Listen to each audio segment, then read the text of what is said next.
आलम ये रहता है बेटा कि घर का चैन लुट जाता है, घर की सारी खुशियां चले जाती है, माँ का मांग का सिंदूर मिट जाता है, हाथों की लालियां चले जाती है,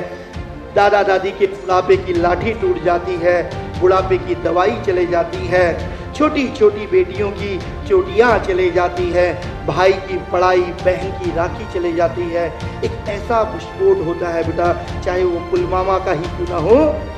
उस जवान की तो बोटी बोटियाँ चले जाती हैं। अरे हमारे लिए तो एक जवान शहीद होता है,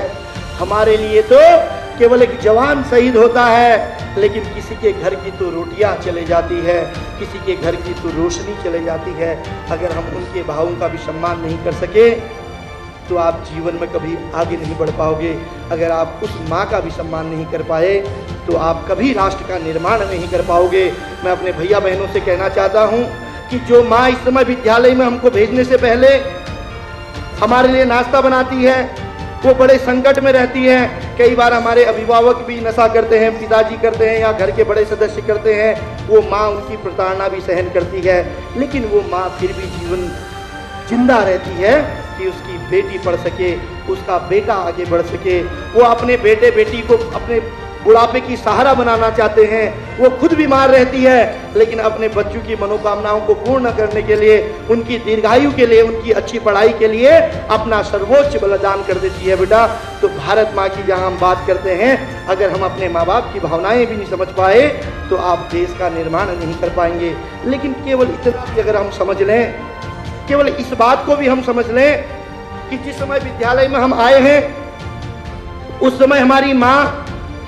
और हमारे पिता किसी न किसी रूप में कार्य करते हैं। और माँ के लिए मैं इसलिए कहता हूँ कि एक जन्म देने वाली माँ, एक भारत माँ,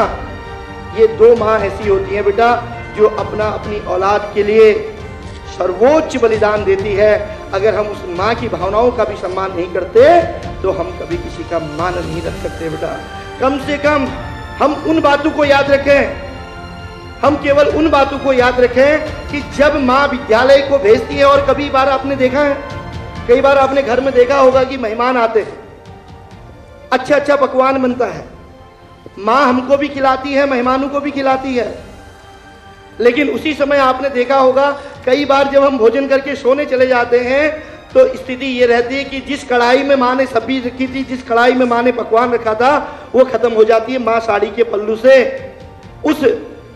कढ़ाई को छिपा देती है बेटा।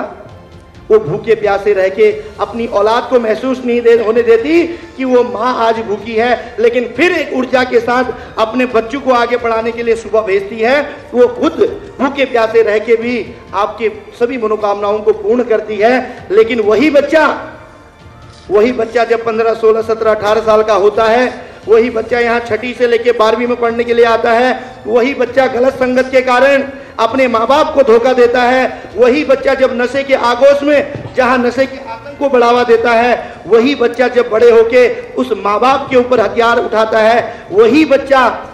उस माँ को जब पूरी समाज के अंदर अपमानित करने का काम करता है बेटा। तुम मानो न मानो,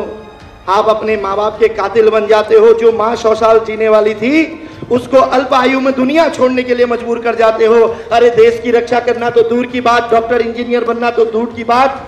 अगर आप इंसानियत भी नहीं रख सकते तो जीवन में तुम कभी आगे नहीं बढ़ सकते हो।